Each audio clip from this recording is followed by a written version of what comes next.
The manila envelope sat unopened on my desk, its presence mocking me as Frank's words still rang in my ears. "I'm leaving you for Rosalie, my secretary." He'd said it so casually, like he was telling me he'd picked up milk from the store. I'm Lillian, and until exactly 47 minutes ago, I thought I was living the American dream. Successful husband, beautiful daughter in college, and a secret tech startup that was about to change everything. Now, I was just another statistic, a woman being left for someone younger. "Mom?" Jayla's voice crackled through my phone speaker. "Dad just texted me something weird. Are you okay?" My fingers trembled as I gripped the phone tighter. "Can you come over, sweetie? We need to talk." I'm already on my way. While waiting for Jayla, I finally picked up the envelope. Inside was a letter from Griffin, one of Silicon Valley's most prominent investors, expressing interest in my startup. The irony wasn't lost on me, my greatest professional triumph arriving alongside my greatest personal failure.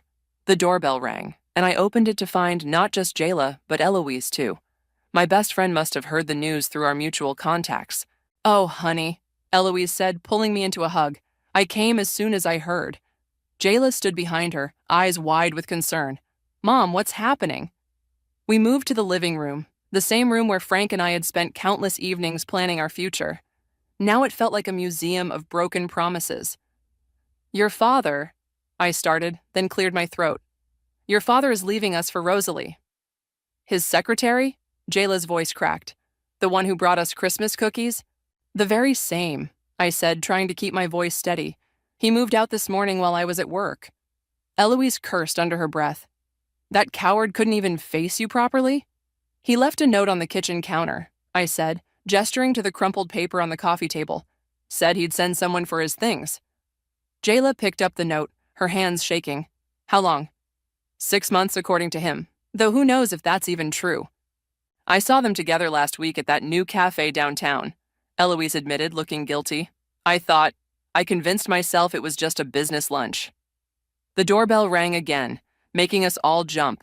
Through the window, I could see Johnny, my business partner, standing on the porch with a concerned expression. "Come in," I called out, not bothering to get up. Johnny entered, his usually cheerful face serious. "I just heard from Eva at the office. Lillian, I'm so sorry." "Eva knows?" I asked, suddenly feeling sick.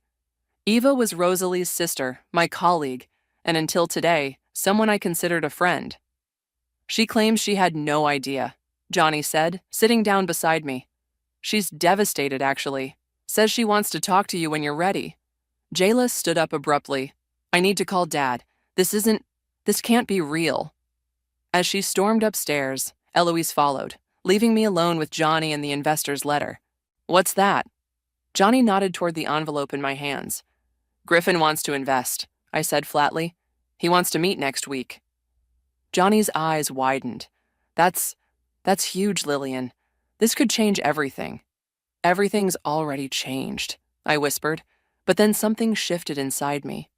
Maybe it was the shock wearing off, or maybe it was the realization that I had more to lose than just my marriage. I stood up, smoothing my skirt. "Schedule the meeting with Griffin, and Johnny, don't tell anyone about this yet, especially not Eva."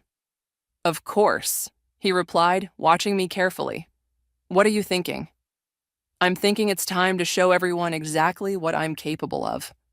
I picked up Frank's note and tore it in half, starting with "My dear husband." From upstairs, I could hear Jayla's muffled sobs and Eloise's soothing voice. My heart ached for my daughter, but beneath the pain, something else was growing. Determination. My phone buzzed with a text from Frank. "I hope you understand. We can keep this civil." I deleted the message without responding. Civil? He hadn't been civil when he'd been sneaking around with Rosalie. He hadn't been civil when he'd left me with nothing but a note. The investor's letter felt heavy in my hands, a lifeline thrown just when I needed it most. Frank might have taken my present, but he wouldn't take my future. Not anymore. I looked at Johnny, who was still watching me with concern. "Want to help me change the world?" He smiled, and for the first time that day, I felt something close to hope. Always. 3 days after Frank left, I finally forced myself to check our joint accounts. The numbers on the screen made my coffee go cold in my hands. "He did what?" Eloise nearly shouted across my kitchen table. That's not just unethical, it's illegal. Transferred almost everything, I said, turning my laptop to show her. Left just enough to avoid immediate suspicion. Must have been siphoning it off for months. My phone buzzed. Eva again. I'd been avoiding her calls since the news about Frank and Rosalie broke, but now I wondered if she might have useful information. You should talk to her, Eloise said, reading my mind. Ava's not Rosalie. She's been your friend for years. Fine, I answered the next call. Ava? Lillian, thank God. Her voice was strained. I've been trying to reach you. Can we meet? Please? There's something you need to know.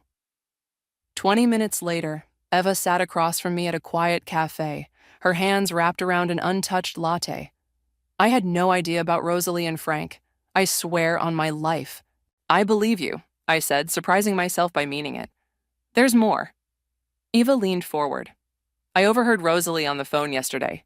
She's not planning to stay with Frank. She's using him to get ahead in his company. Then she's going to leave him for someone else.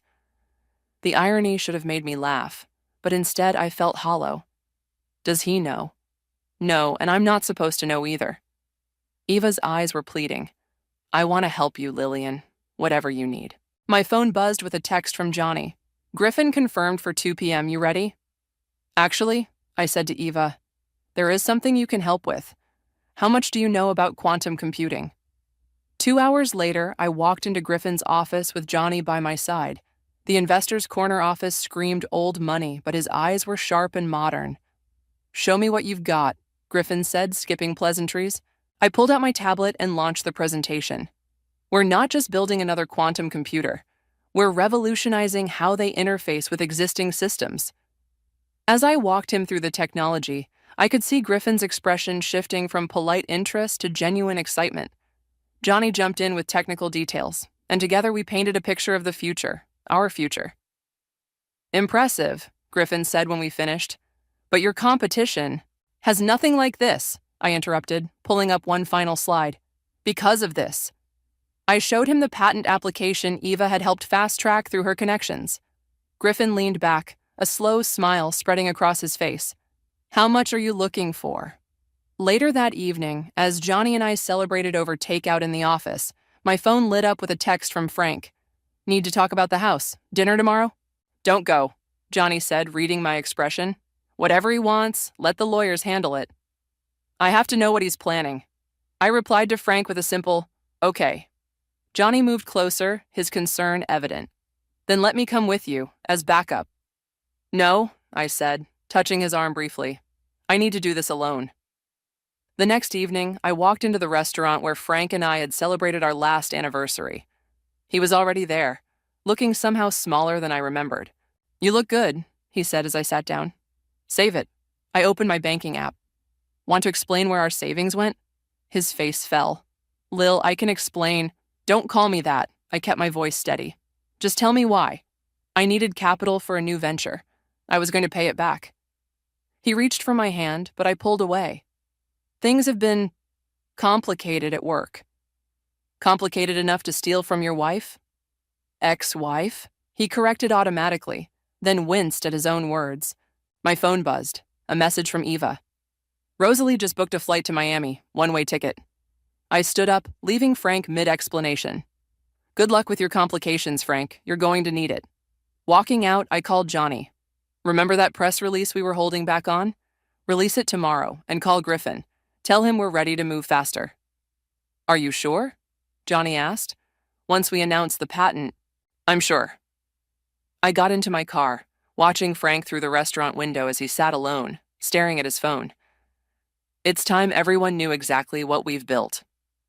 The engine hummed to life, and with it, my resolve strengthened. Frank had always underestimated me, treated my work as a hobby. He wasn't the only one. Our entire industry had dismissed my ideas as unrealistic. Well, they were about to learn just how wrong they'd been. All of them. The press release hit like a tsunami. By noon, my phone wouldn't stop ringing, and our company's website had crashed 3 times from the traffic. Mom? Jayla stood in my office doorway, looking uncertain. I saw the news. Why didn't you tell me? I gestured for her to come in, closing my laptop. I wanted to protect you from all this. I'm not a kid anymore. She sat down, fiddling with her bracelet, a nervous habit she'd inherited from me. Dad called. He sounds scared. He should be. I pulled up an email on my screen. Look what Eva just sent me. Jayla leaned in to read the internal memo from Frank's company. Their stock had dropped 15% since our announcement. Our patent had effectively made their main project obsolete. Did you know, Jayla asked, when you filed the patent, that it would hurt his company? Yes. I met her eyes. That it would hurt him? That was just a bonus. My phone buzzed. Griffin again. This time I answered. Lillian, you brilliant woman. His voice boomed through the speaker. The board is ready to triple our investment. How fast can you get downtown?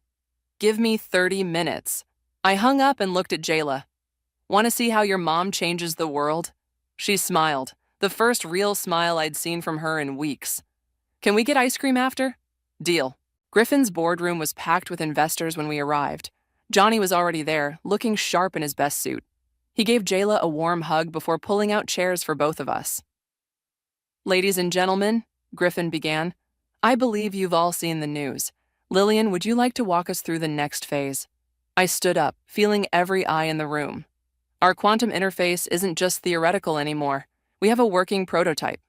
The room erupted in murmurs. Johnny pulled up the demonstration on the main screen while I continued. Traditional quantum computers require specialized environments and expertise. Our interface makes quantum computing accessible to any existing system. We're not just building better computers, we're democratizing the future. 2 hours later, we walked out with full funding and a development timeline that would put us in market within 6 months. Jayla hugged me tight outside the building. That was amazing. You were amazing. Ice cream time? I asked, but my phone buzzed again. Ava's name flashed on the screen. Take it, Jayla said. I'll wait by the car. Eva, what's wrong? Rosalie's gone. Ava's voice was shaky. She cleaned out Frank's personal accounts this morning and disappeared. He's at the office having a complete meltdown. I leaned against a nearby wall, processing this. Did she leave anything behind? Just a note saying she never loved him. Lillian, there's something else. She took documents from his office. Sensitive ones. My laugh surprised even me. Karma's quite the artist, isn't it? Frank's asking about you. He knows you're behind the patent that's tanking his company's stock. Good. I watched Jayla by the car, scrolling through her phone. Let him know exactly what he threw away. He's not the only one worried, Eva continued. The board is meeting tomorrow. There's talk of forcing him out. After hanging up, I joined Jayla at the car. Change of plans. How about we get that ice cream to go and have a movie night at home? Like we used to. Her eyes lit up. Can we build a blanket fort? Absolutely. At home, halfway through our second movie and surrounded by blankets and pillows, my phone lit up with a text from Johnny. Turn on the business news. Now. I grabbed the remote, switching channels just in time to see Frank's company announcing an emergency board meeting. The ticker showed their stock down another 12%. Is this because of your patent? Jayla asked quietly. Partly. I pulled her closer. But mostly it's because your father made bad decisions, in business and in life. He called again while you were in the bathroom, said he needs to see you, said it's urgent. I turned off the TV. He'll have to wait. Tonight is for us. Later, after Jayla had fallen asleep on the couch, I checked my emails one last time. There was a message from Griffin with the subject line, Tomorrow's Headlines. Attached was an advance copy of a major tech magazine's article about our company.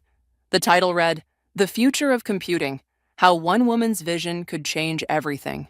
I closed my laptop and looked at my sleeping daughter, thinking about legacy and karma and the strange ways life balances its books. Frank had tried to leave me with nothing. Instead, he'd freed me to become everything I was meant to be. My phone buzzed with another message from him. Please, I need your help. I turned off my phone without replying. Tomorrow would bring its own challenges, but tonight, in our blanket fort, we were safe.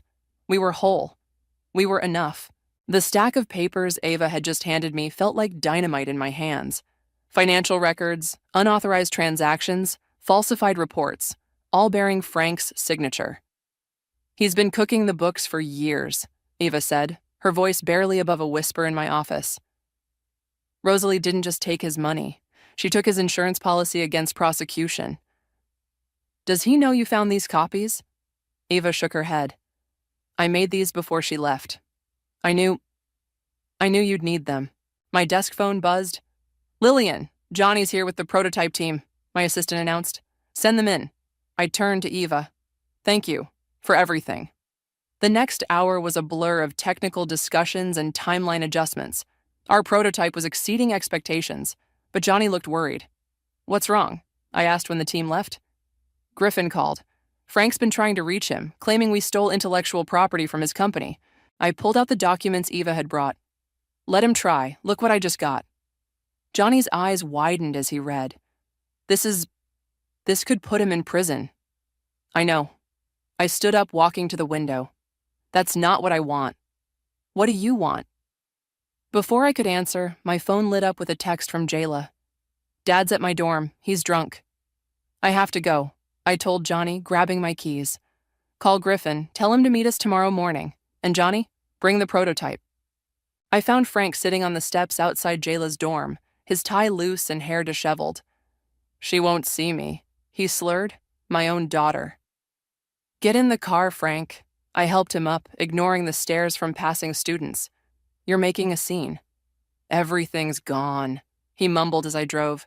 Rosalie, the company, you, all gone. You did this to yourself. I know. He pressed his forehead against the window. The board voted this morning. I'm out, effective immediately. I pulled into a coffee shop parking lot. Why are you telling me this? Because you won. He turned to face me, his eyes red. You destroyed everything I built.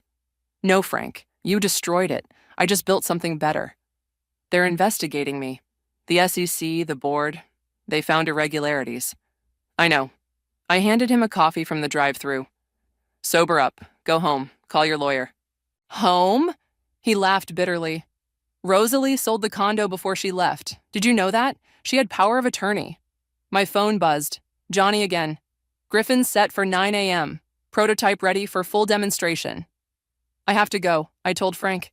Call a cab. And Frank, stay away from Jayla until you're sober.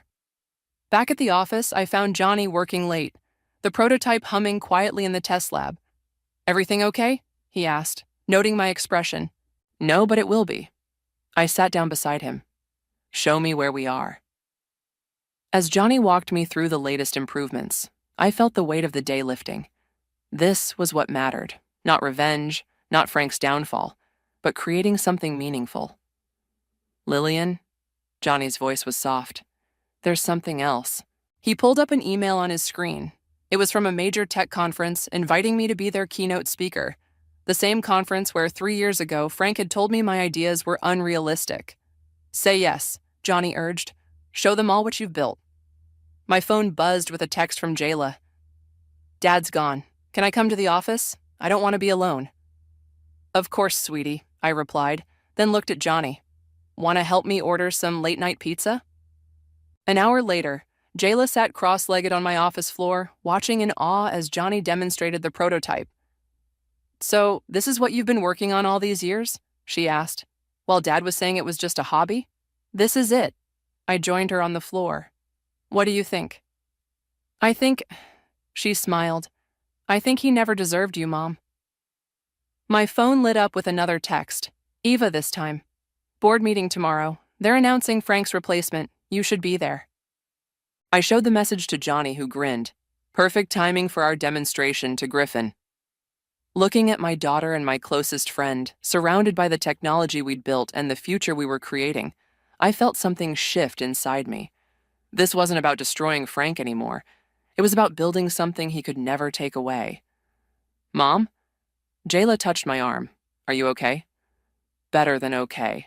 I pulled her into a hug. I'm finally free. The invitations to our product launch went out on a Tuesday morning.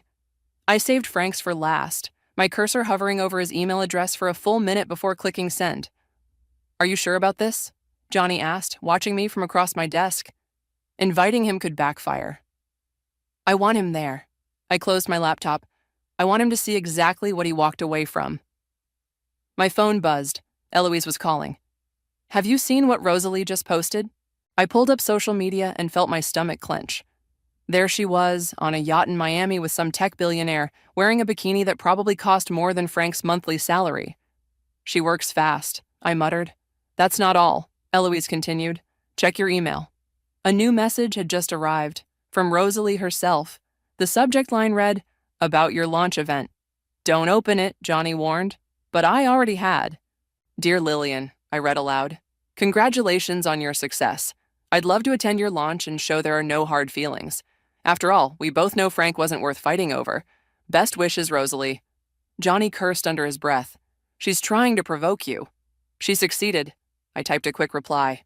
Looking forward to seeing you there. Lillian, no. But I'd already hit send. The office door opened and Griffin strode in, his usual confidence tempered by concern. We need to talk about security for the launch. I'm hearing rumors. What kind of rumors? Frank's been making calls, telling people your technology is stolen. He's desperate, which makes him dangerous. My phone lit up with a text from Eva. Rosalie's back in town.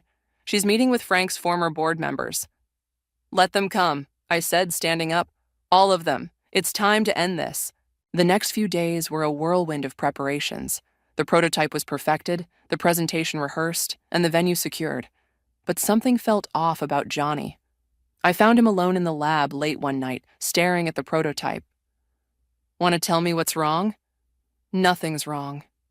He didn't meet my eyes. Everything's perfect. Johnny. He finally looked at me. I worry that this is still about him, about Frank. It's not, isn't it? He stepped closer. You're inviting him, and Rosalie, and everyone who ever doubted you. This isn't just a product launch anymore, Lillian. It's a statement. Maybe I need to make one. Or maybe, he touched my arm gently, you need to let go. Before I could respond, my phone buzzed. Jayla was calling. Mom, Dad's here again. He's saying crazy things about your company, about stolen patents. I'm on my way. I grabbed my keys, but Johnny stopped me. Let me come with you. When we arrived at Jayla's dorm, Frank was pacing the parking lot, waving a stack of papers. There you are, he shouted when he saw me. Tell them how you stole my research. Your research? Johnny stepped between us.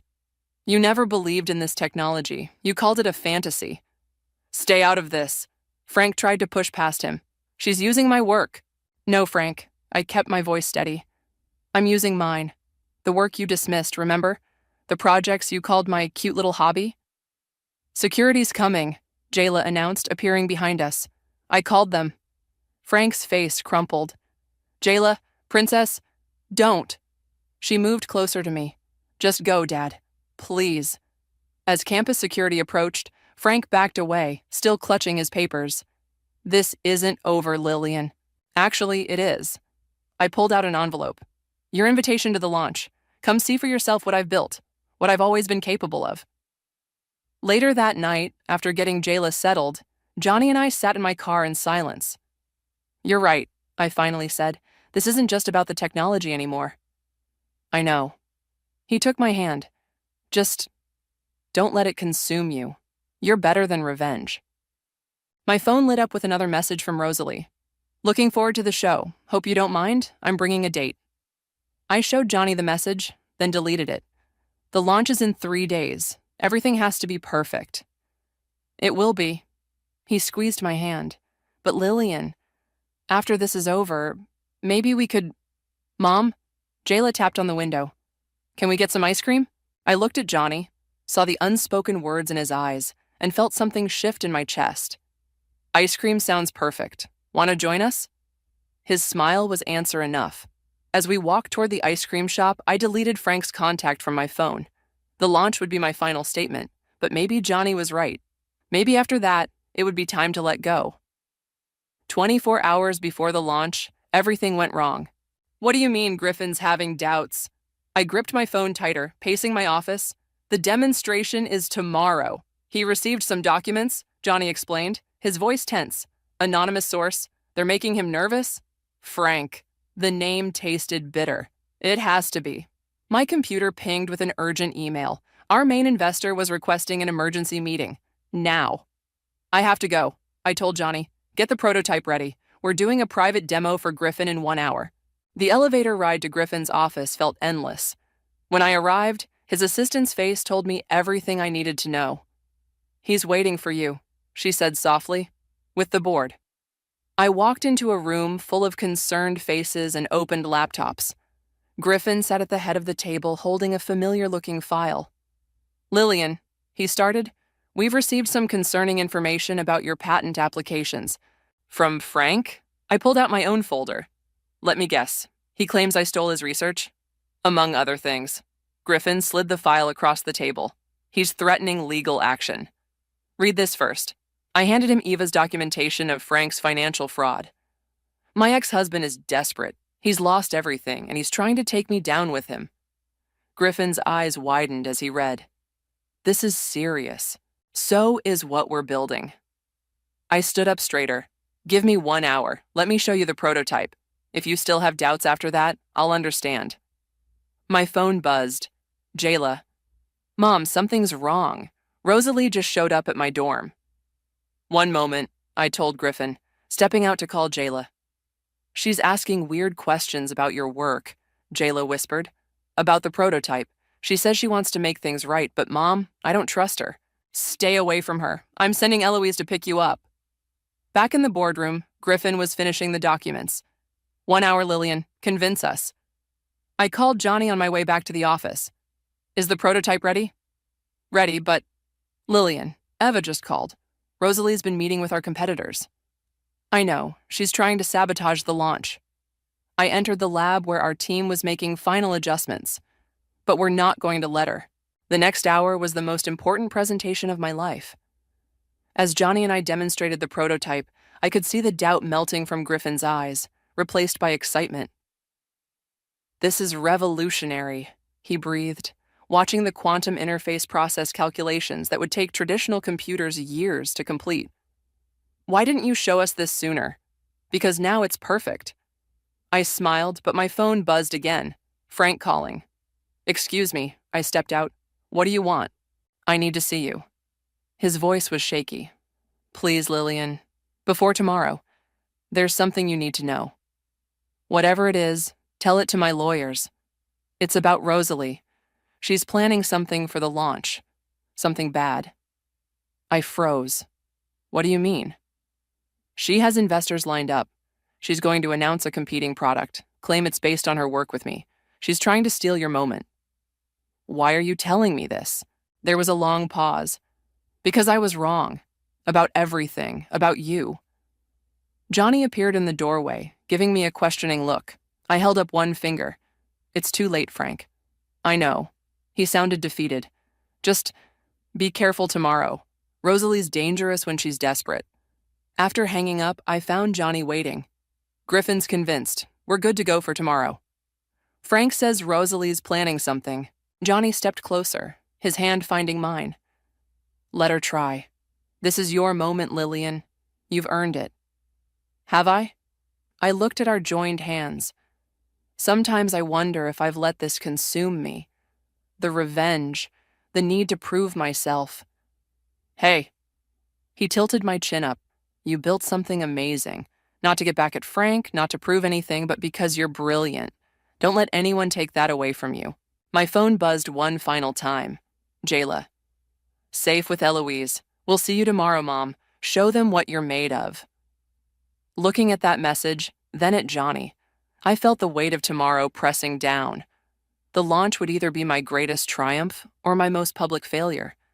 But standing there, with Johnny's hand in mine and our prototype humming behind us, I realized something important. I was ready. For whatever came next. For success or failure, for Rosalie's schemes, for Frank's regrets, for Johnny's unspoken feelings, for all of it. "Let's run through the presentation one more time," I said, squeezing Johnny's hand before letting go. Tomorrow would change everything, one way or another. The auditorium buzzed with anticipation. Through the curtain, I could see Rosalie in the front row, wearing a red dress that screamed for attention. Frank sat near the back, looking smaller than I remembered. Griffin paced the side aisle, checking his phone. 5 minutes. Johnny squeezed my shoulder. "You ready?" "Born ready." I adjusted my microphone. "Where's Jayla?" "Here, Mom." My daughter appeared backstage, followed by Eloise. The prototype's all set up. We tested it 3 times. Eva rushed in, breathless. Rosalie's up to something. She keeps texting someone and she has a USB drive. Let her try. I hugged Jayla tight. This is our moment. The lights dimmed and Griffin took the stage. Ladies and gentlemen, thank you for joining us. Today, we're witnessing history. As he introduced me, I caught Frank's eye. He mouthed something that looked like, "I'm sorry," but I was already walking onto the stage, into the spotlight. 3 years ago, I began, someone told me my ideas were unrealistic, that quantum computing would never be accessible to everyday systems. I paused, letting my gaze sweep the audience. Today, I'm going to prove them wrong. The presentation flowed perfectly. The prototype performed flawlessly, drawing gasps and applause as it demonstrated capabilities that seemed like magic, but were pure science. Then Rosalie stood up. "Question," she called out, not waiting to be acknowledged. "Isn't this technology remarkably similar to what Frank's company was developing?" Before I could respond, Johnny stepped forward with a remote. "Actually, let's address that." He pulled up a split screen showing both systems. "As you can see, our approach is fundamentally different. But the base code," Rosalie started, "was written by me," I interrupted, 2 years before Frank's company even considered quantum computing. "We have the documentation to prove it." She pulled out her USB drive. "I have evidence." "Of what?" Eva stood up from her seat. "More lies, Rosalie, like the ones you told Frank before stealing his money and running to Miami?" The audience murmured. Rosalie's face flushed red.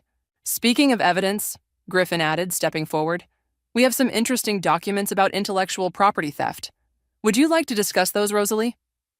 She sat down hard, her USB drive forgotten. I turned back to the presentation, but movement at the back caught my eye. Frank was standing, walking toward the stage.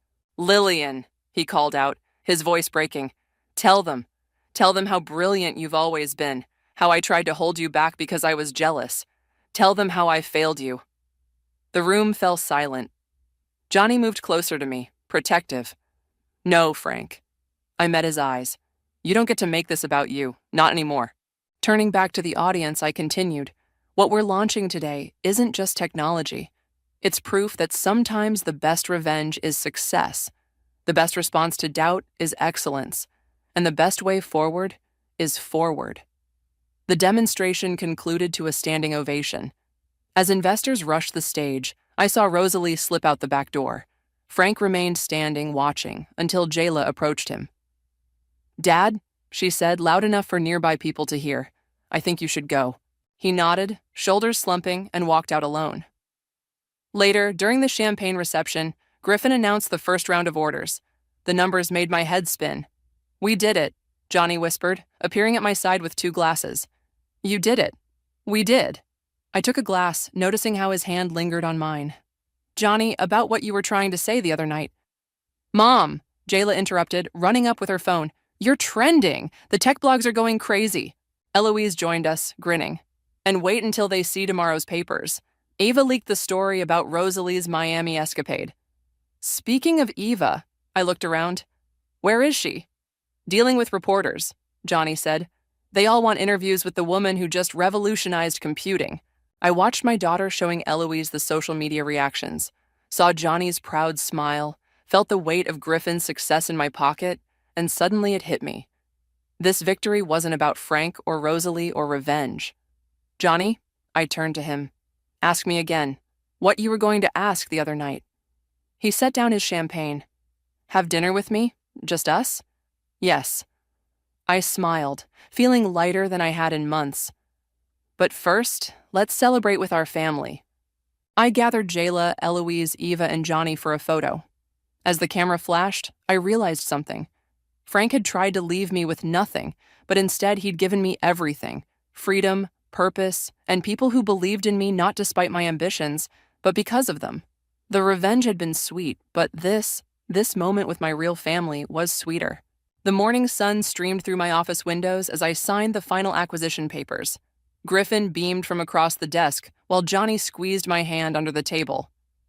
"Congratulations," Griffin said, collecting the documents. "You're now officially the highest-valued tech startup in Silicon Valley history." My phone buzzed. A news alert about Frank. I opened it, then showed it to Johnny. Former tech executive accepts position teaching high school computer science. Good for him, Johnny said softly. Everyone deserves a second chance. The door burst open and Jayla rushed in, waving her phone. Mom, have you seen this? Rosalie's company just filed for bankruptcy. Karma comes for everyone eventually, Eva remarked, following behind her. Even my sister. I stood up, gathering everyone's attention. Since you're all here, there's something I need to say.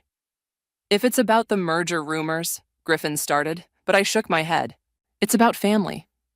I moved to the window, looking out at the city below. When Frank left, I thought he was taking everything. My security, my confidence, my future. I wanted revenge because I thought it would fill that void. Johnny stepped closer, but let me continue. But look what happened instead.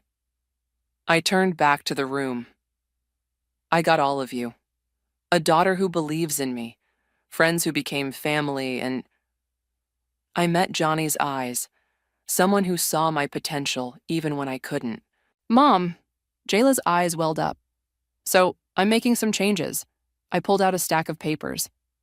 Eva, you're now Chief Operating Officer. Eloise, I need your PR expertise full-time, and Johnny... Yes? His voice was barely a whisper. I need a co-CEO who's not afraid to tell me when I'm letting revenge cloud my judgment. The room erupted in cheers and hugs. As everyone celebrated, my phone buzzed again. Frank calling. This time I answered. Lillian, I didn't think you'd pick up. What do you need, Frank? Nothing. I saw the news about the acquisition. I wanted to say congratulations. You deserve it, all of it. Thank you. I watched Johnny spinning Jayla around the office in celebration. I heard about your teaching job. Yeah, he chuckled softly. Turns out I'm pretty good at it. The kids, they remind me to stay humble. Good. That's good, Frank. Lillian? His voice cracked. I really am sorry. For everything. I know. And suddenly I did know. Be happy, Frank, and be better. After hanging up, I joined the others. Eloise was already planning the press conference. Ava was reorganizing org charts, and Griffin was calling his contacts. But Johnny pulled me aside. You okay? Better than okay. I touched his cheek. I'm free. Free enough for dinner tonight? Actually, I grinned. I have a better idea. That evening, I hosted a dinner at my house. Not a business dinner or a networking event, but a family dinner. Jayla helped cook, Eloise brought wine, Eva made her famous dessert, and Johnny arrived early to help set up. As we sat around my dining table, laughing and sharing stories, I realized something profound. Revenge hadn't made me whole. This had. These people, this moment, this feeling of belonging. A toast, Griffin raised his glass. To the future. To family, Jayla added. To love, Johnny said quietly, his eyes meeting mine. My phone lay silent in another room, Frank's number now unblocked but no longer important. Rosalie's drama felt like a distant memory. The revenge that had driven me seemed small compared to the joy filling my dining room. To second chances, I said, raising my glass, and to the family we choose. Later, as Johnny and I stood on my back porch watching the others leave, he turned to me. You know what I love about you? He asked. My brilliant mind, my successful company, my excellent taste in co-CEOs. Your heart. He pulled me close. Even after everything, you found a way to let go of the anger without losing yourself. Inside, Jayla was FaceTiming her new boyfriend. Eloise and Eva were planning a girls' trip, and Griffin was leaving voicemails about tomorrow's meetings. The sound of their voices, the warmth of Johnny's embrace, the peace in my heart. It was all so far from where I'd been when Frank first left. Ready to go inside? Johnny asked. I looked up at him, at the life waiting for me through those doors, and smiled. I'm ready for everything. Because that's the thing about revenge. Sometimes it leads you exactly where you need to be, even if it's not where you thought you were going. And sometimes the best revenge isn't revenge at all. It's finding your own happiness, on your own terms, with the people who choose to stay.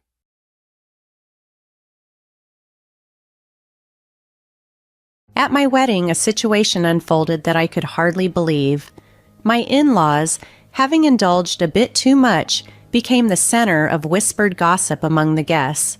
In a surprising outburst, they confronted me loudly, proclaiming that now I was married, if I wanted to truly belong to their family, I needed to prove my financial worth. They demanded an additional $5,000 monthly, echoing sentiments my father-in-law expressed. The room fell silent, and I was left stunned by their audacity, feeling my face lose color from the shock. Thankfully, my father intervened. Taking the microphone, he firmly addressed them, highlighting the embarrassment they were causing. His decisive words brought some relief to an otherwise tense moment. My name is Betty Rachel, and I'm a 33-year-old. Currently, I'm engaged to Stephen, a 35-year-old I met through a friend concerned about my prolonged single status. After losing my mother at a young age, my father took on the role of both parents, working tirelessly to provide for me. This loss deeply affected me, leading me to guard my emotions closely, which meant I rarely dated seriously. Despite my initial reservations about Stephen, his persistent care and respect gradually won me over. He was always a gentleman, and over time, his unwavering support and kindness allowed me to open my heart. Dating him brought happiness back into my life, making him incredibly special to me. As my relationship with Stephen deepened, I found myself imagining a future together forever. When he proposed, it felt like the natural next step for us. Stephen had always been incredibly understanding and kind, constantly reassuring me with his supportive words. "Don't worry if you're ever feeling unsure about something. I'll be here for you until you feel better. I love you, Betty. You can count on me." His promises to make me happy warmed my heart profoundly, and I knew I wanted to offer him the same depth of care and commitment. When I shared the news of our engagement with my father, his reaction was one of overwhelming joy. He even shed tears. "Wow, Betty, you're finally getting married. I'm so happy for you," he exclaimed. I playfully called him dramatic, which led to a touching conversation where he revealed his quiet fears of me never settling down. It was a moment that showed me just how deeply he cared. Thanking my dad felt especially meaningful, knowing he had raised me on his own. I anticipated that the wedding would be an emotional day for both of us, probably with more tears from him, given how emotional he was now. With our engagement in place, Stephen and I began the hectic journey of wedding planning. Balancing our demanding jobs with wedding preparations meant our weekends were packed, and our schedules were bursting at the seams. There was hardly any time to rest, but we managed, keeping our spirits high. A special moment was on the horizon, meeting Stephen's parents for the first time. Although Stephen had previously met my father shortly after he proposed, scheduling conflicts had delayed my introduction to his parents. Finally, a visit was arranged. As we approached his parents' house, I felt a surge of nervousness, but Stephen was quick to comfort me. "Don't worry, my parents are very kind," he assured me, helping ease my anxiety as we stepped into what would be a significant new chapter in our lives together. When I rang the doorbell at Stephen's family home, it was his mother who greeted us. "Mom, I'm home," Stephen announced cheerfully. She responded with a warm smile. "Welcome home, Stephen. It's so good of you to come." As she engaged in a light conversation with her son, I introduced myself politely. "Nice to meet you. My name is Betty, and I'm Stephen's fiancé." Her demeanor changed subtly as she turned to me, her voice dropping a notch from the cheerful tone she used with Stephen, and her smile fading. "So, you're Betty," she noted, giving me a thorough once-over that felt more like a judgment than a greeting. She then led us into the living room, where her cool attitude persisted. "Betty, I'm curious about what you bring to the table. Stephen is our treasure and our only child. If you're going to marry him, you need to be a suitable wife. Are you worthy of him?"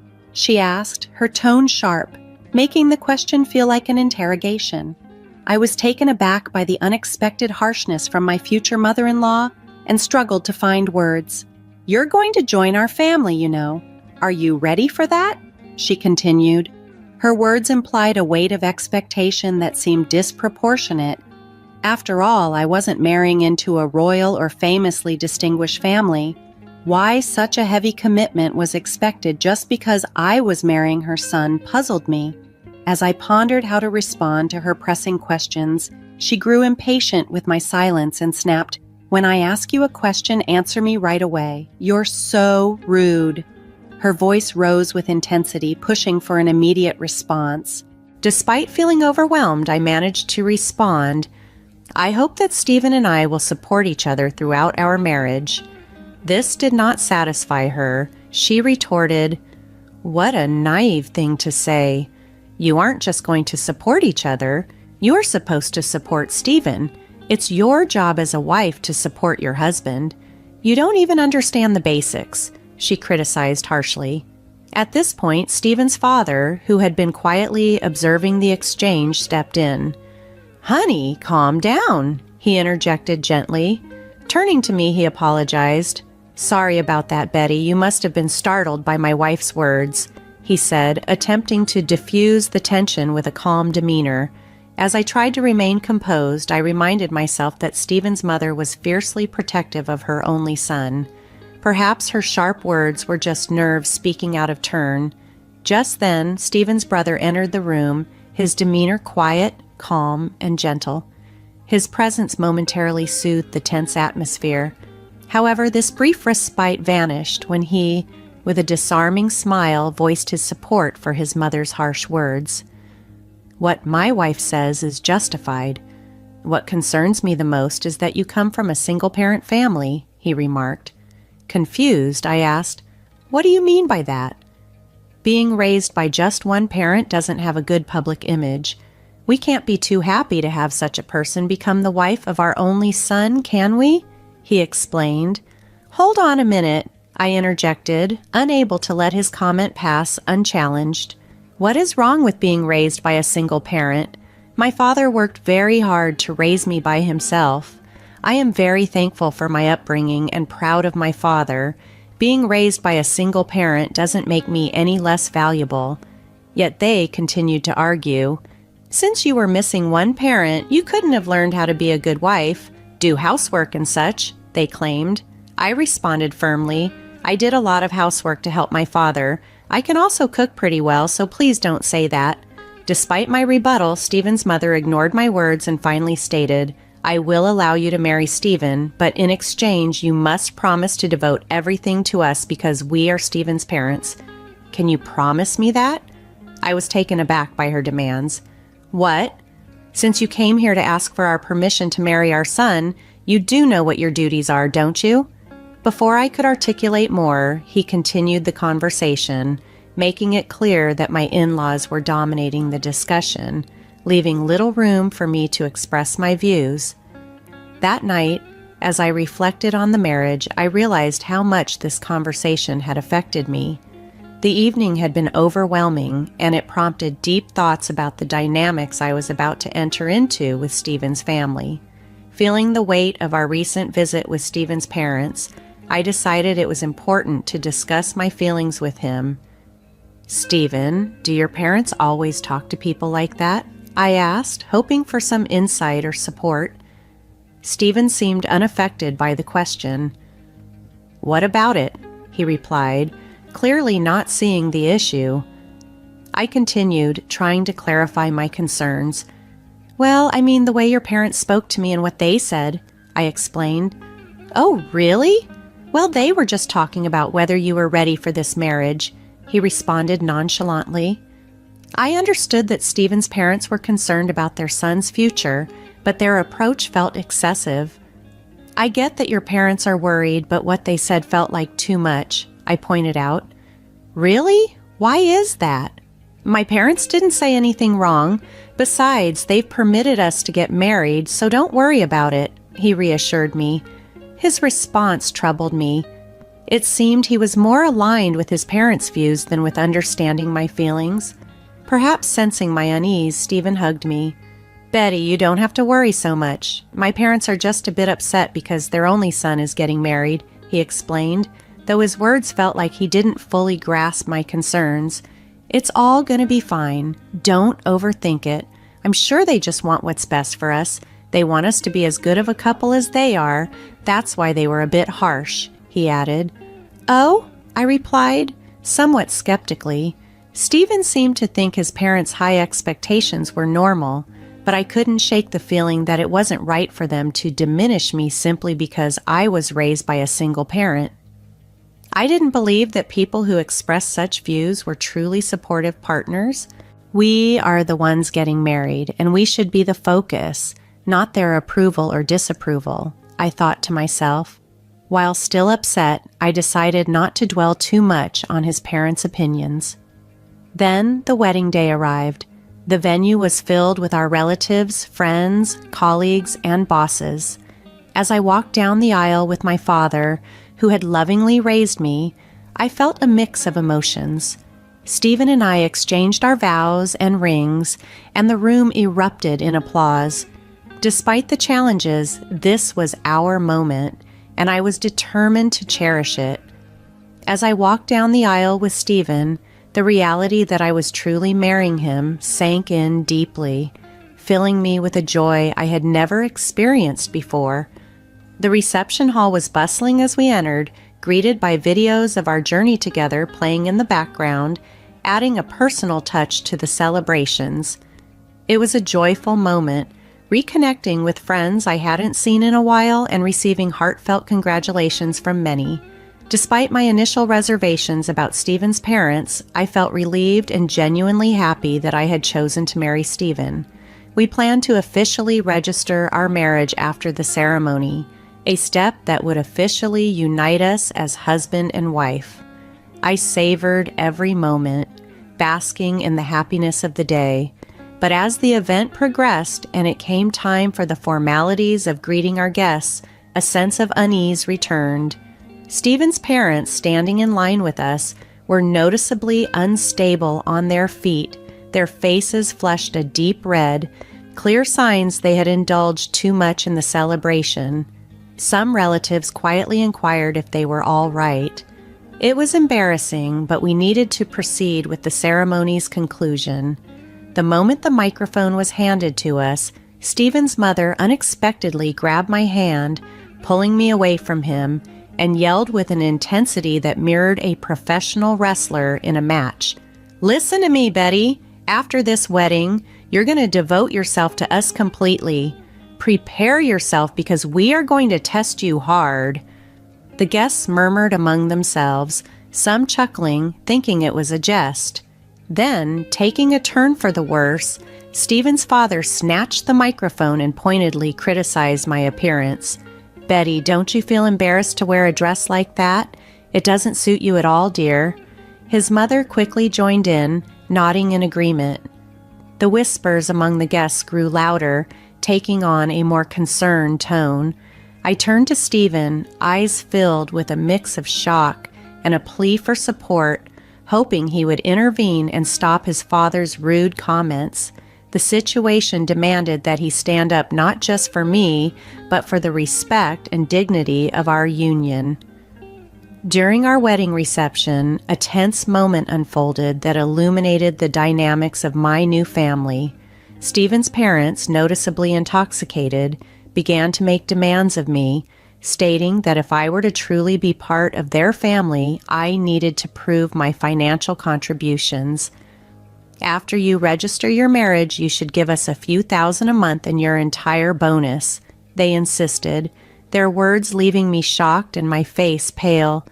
As they continued to berate me, my father, witnessing my distress, intervened. He took the microphone from them and sternly but respectfully said, "Enough of this. Don't you realize you're making fools of yourselves?" Despite his calm demeanor, Stephen's parents reacted harshly, questioning his interruption and degrading his status as a single parent, proclaiming, "Single parents are never any good."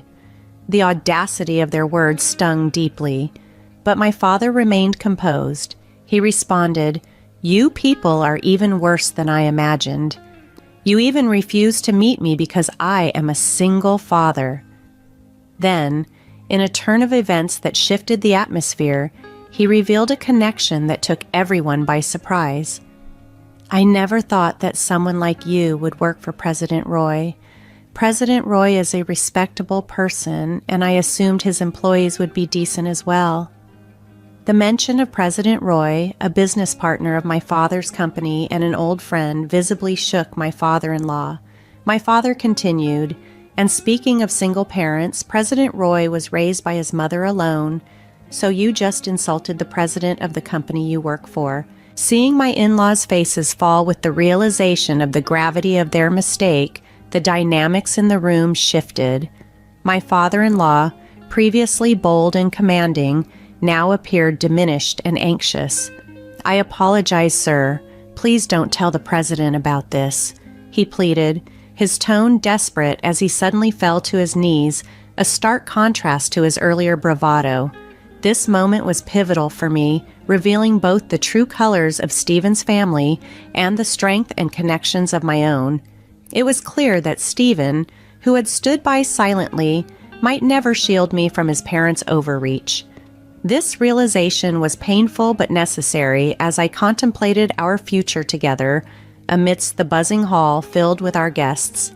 As the tension in the room peaked, I could sense Stephen's defeated demeanor. The guests, caught between shock and amusement, began to record the scene unfolding before them. My father, standing resolute and unyielding, approached me. "No matter how much you apologize, you can't take back your words," he said firmly. He then asked if I wanted to leave with him, and without hesitation, I agreed. Taking the microphone from Stephen, I addressed everyone with clarity and finality. "Thank you for the great entertainment, but there will be no marriage," I announced, directing my words to Stephen, his parents, and all the guests. "I will make sure to return the gifts and contributions you made for this occasion." With that, I left the reception hall alongside my father. As we exited, I saw Stephen and his parents, their expressions a mixture of shock and dismay. In the background, his relatives gathered around them, faces etched with concern as the room descended into chaos. Over the following days, as I returned the money and gifts, the guests expressed their sympathy and admiration for my decision, commending my father and me for our integrity and courage in facing such a difficult situation. The aftermath of the reception rippled through Stephen's social and professional life. His coworkers, who had witnessed the event, spread the word about the ordeal. This gossip not only tarnished Stephen's reputation, but also highlighted his inability to stand up against his unreasonable parents, painting him as a figure of weak character. Embarrassed and unable to face his colleagues, Stephen resigned from his job. The fallout extended to his father as well. The president of the company, having learned about the incident through the grapevine, took decisive action. Stephen's father was demoted and reassigned to a remote division of the company, a clear demotion that sent a strong message about the company's stance on integrity and respect. As for Stephen's family, they found themselves increasingly isolated within their community and extended family, a direct consequence of their actions at the wedding. While it was an unfortunate outcome, it was a result of their own making, a stark reminder that actions have consequences, and sometimes these consequences are unavoidable. In the meantime, life went on, with lessons learned and new beginnings on the horizon. Since the dramatic end to my planned wedding, I've taken this time to forge a stronger bond with my dad. We've been spending more quality time together, and it has deepened my appreciation for everything he's done for me. One day, he initiated a serious conversation that took me by surprise. "Betty, are you interested in running the business?" he asked, his eyes filled with a mix of hope and seriousness. "Do you mean—" I hesitated, unsure of where he was leading with this. "Why don't you work towards becoming the president of my company?" he suggested. The idea was a significant leap, yet he seemed confident that I was ready to embrace it. "I'll do my best," I promised him, a swirl of excitement and nervousness taking over. I decided then to concentrate on advancing my career and set aside romantic entanglements for the time being. I was determined to prove to myself and to my dad that I could excel and perhaps one day be a great leader like him. Currently, I am deeply engaged in learning every aspect of my dad's company. The work is challenging but immensely rewarding, and I'm committed to seizing this opportunity. Reflecting on the wedding debacle, it's evident that Stephen's in-laws were quite unreasonable, turning what should have been a joyous celebration into a complete spectacle. Thankfully, since the marriage was never officially registered, I avoided a legally binding mistake. Now, free from any marital commitments and the potential complications of in-law relationships, I can focus solely on my career ambitions. It's liberating to realize that from such chaos has emerged a clear direction for my future. I look forward to the possibilities that leading the company might bring. I wish myself all the best and hope that anyone who hears this story finds something valuable in it. Thank you for staying till the end, and if you enjoyed this journey, please consider subscribing. I look forward to sharing more updates and insights in my next video.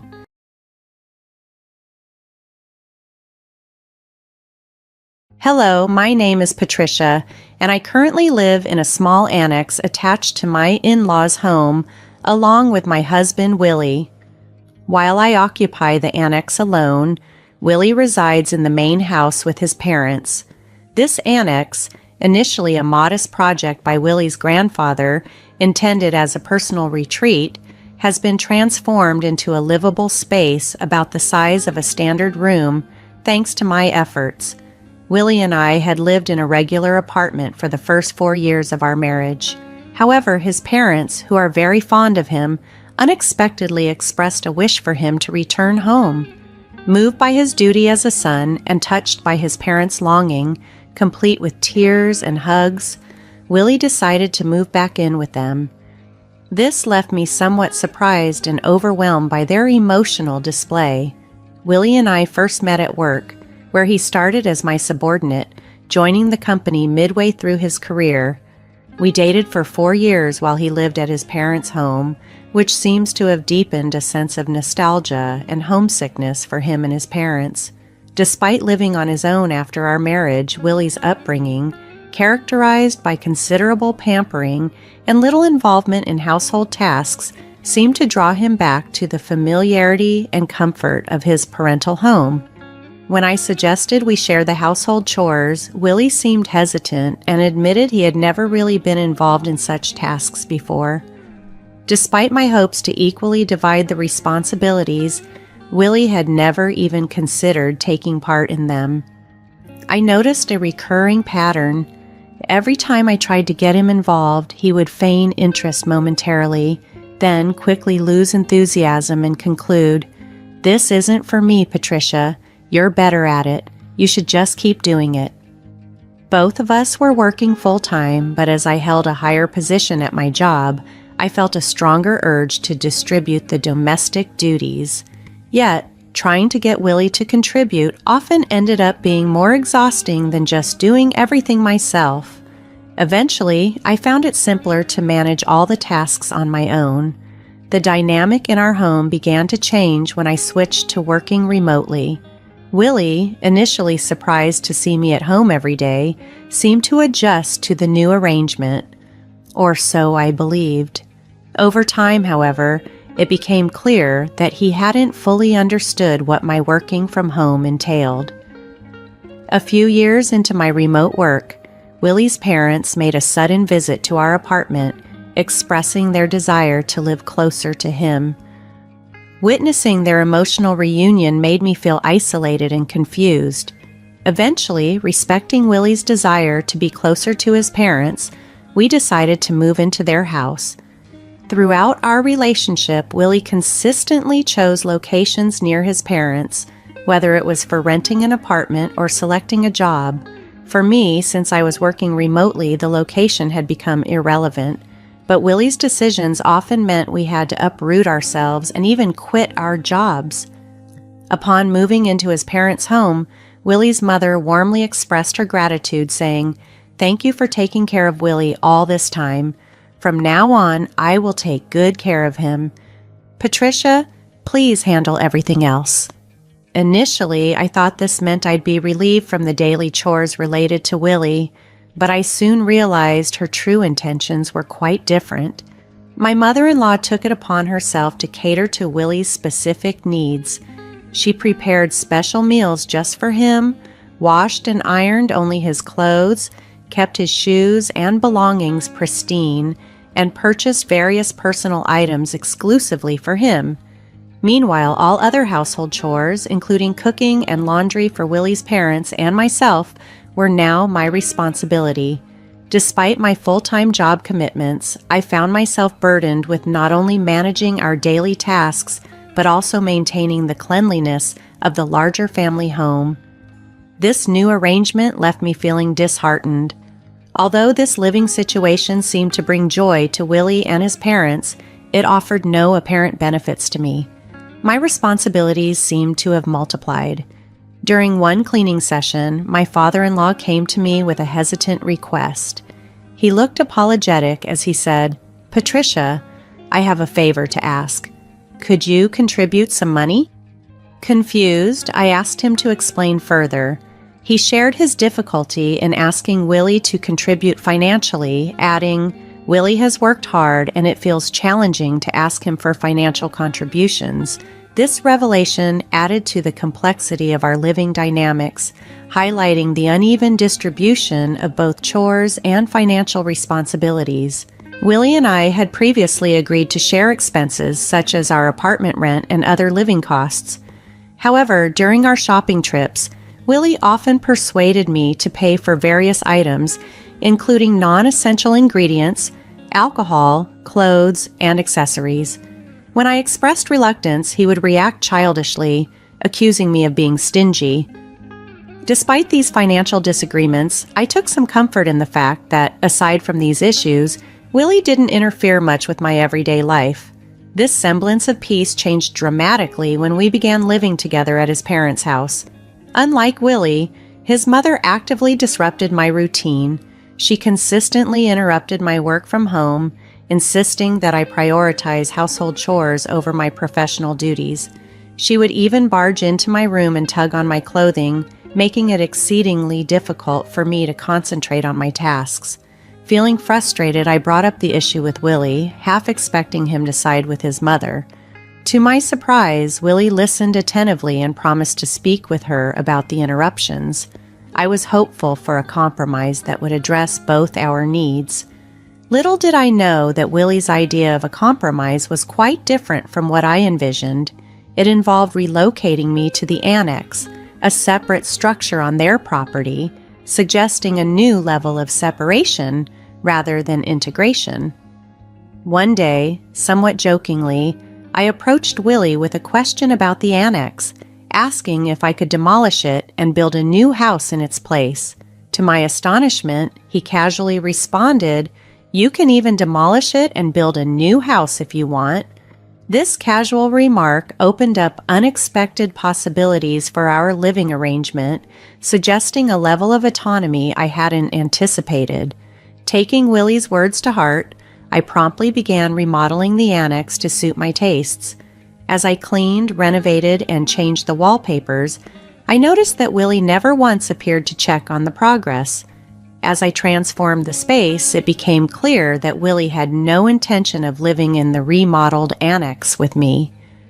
This realization struck me hard. Within the family living trio, I was the outsider. There were times when I found myself alone at home, when they would go out to a barbecue restaurant, or during times I had to work late and missed communal meals. These outings, often orchestrated by Willie's mother, seemed deliberately planned. It appeared she might have been pushing for my exclusion, perhaps hoping I would leave her son. Despite these dynamics, Willie had given me complete freedom with the annex, and I seized this opportunity to make the space truly my own. I threw myself into DIY projects, installing new shelves and personalizing every corner. Interestingly, after I moved out, neither Willie nor his parents ever visited the annex. They must have been aware of the renovations, yet they showed no interest in my activities, reinforcing the feeling that I was no longer considered part of the family. Living away from the main house, especially without the constant presence of Willie's mother, I began to relish my newfound independence. It felt almost like living alone, which was surprisingly liberating. I found solace in the fact that residing in the annex kept her from interfering with my work. During the renovation, I even installed new locks and enhanced the security, further marking the annex as my sanctuary away from the family dynamics. I made sure that no one, not even Willie or his parents, could enter the annex without my permission. This new level of privacy made me reconsider whether this separation might be a blessing in disguise. However, it seemed my mother-in-law had already sensed my growing detachment and was not about to let me find peace easily. No longer able to endure her behavior, I found myself at a crossroads contemplating my next steps.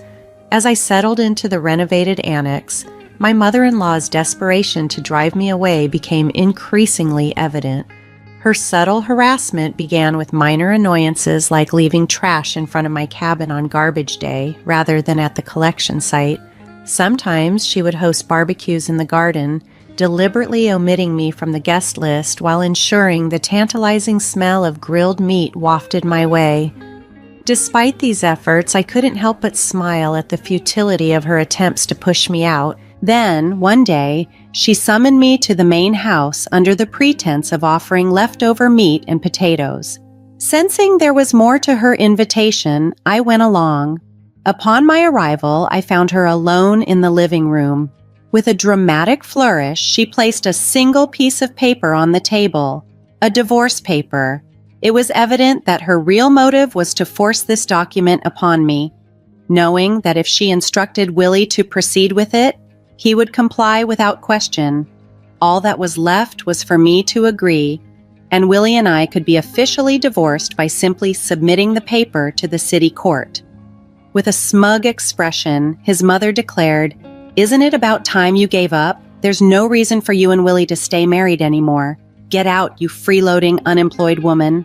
I was taken aback by her audacity, but her certainty only fueled my resolve. Excited by the prospect of freedom, I eagerly grabbed the divorce paper, exclaiming, "I'm going to the city court right now. Thank you so much." My mother-in-law, who had likely expected me to resist the divorce, was left dumbfounded by my unexpected enthusiasm. After submitting the divorce papers at the city court, I wasted no time packing my belongings. Feeling it was necessary to inform Willie's mother about the finalized divorce, I headed to the main house. There, I informed her that the process had been successful. Regarding the cabin I had renovated, I told her I would leave it as it was, and she was free to demolish it or use it as she pleased. My positive attitude about leaving seemed to surprise even my mother-in-law, who, despite seeming happy about my departure, wished me luck. On the day I left, Willie and his father, seemingly realizing I was truly leaving, expressed their concern. "Are you going? What will we do without Patricia?" they asked. I smiled and thanked them for letting me use the cabin.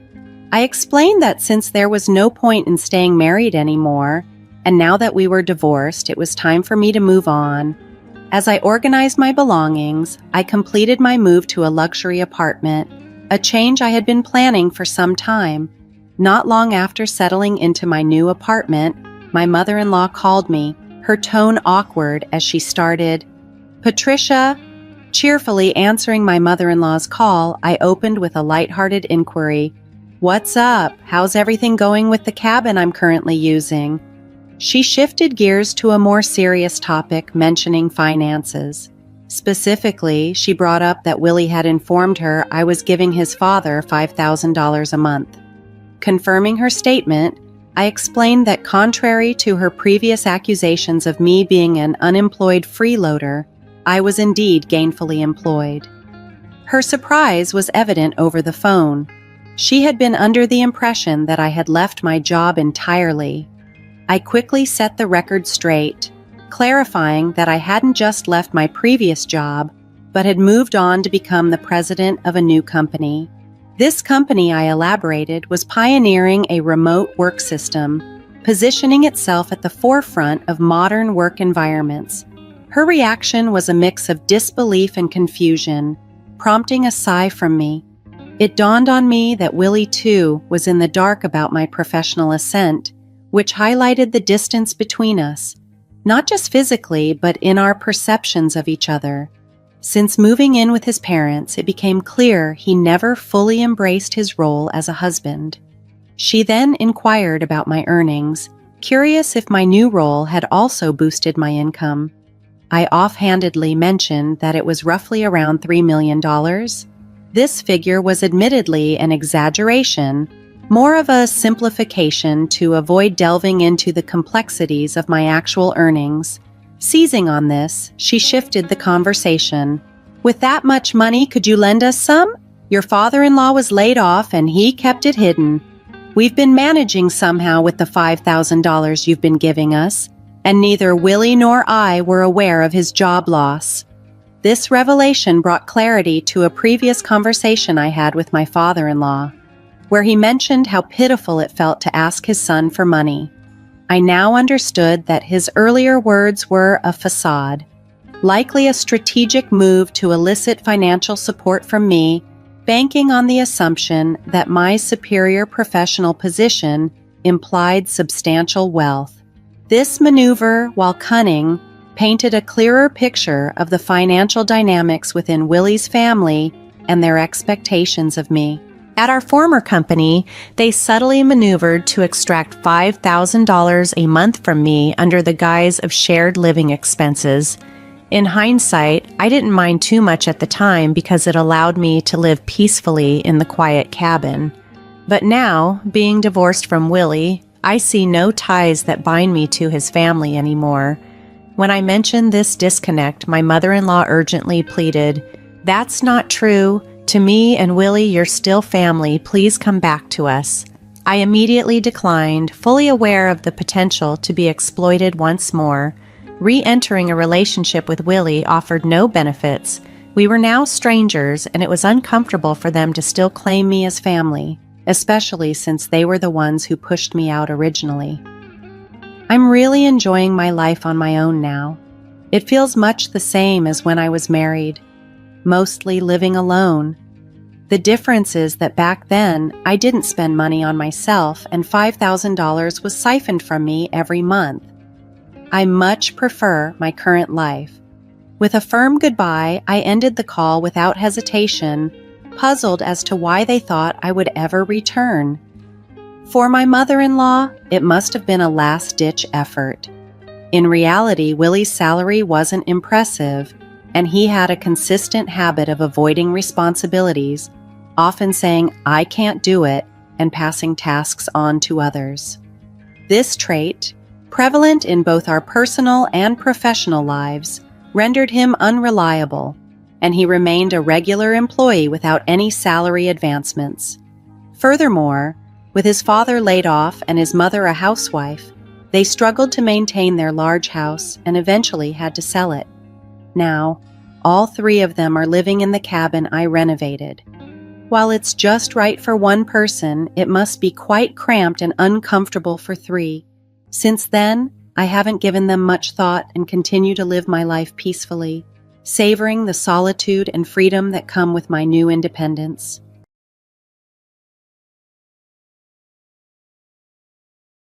Recently, my mother-in-law dropped a bombshell on me quite unexpectedly. She cheerfully announced that we would be living together from now on. To accommodate this, we've transformed our house into 2 separate living spaces. "Is the house in your name, Judy? I'm sorry to ask, but could you handle the $62,000 bill for the renovations?" she inquired.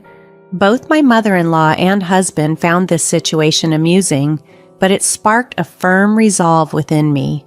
I was prepared to share something significant with them, something my husband wasn't yet aware of. I even had proof.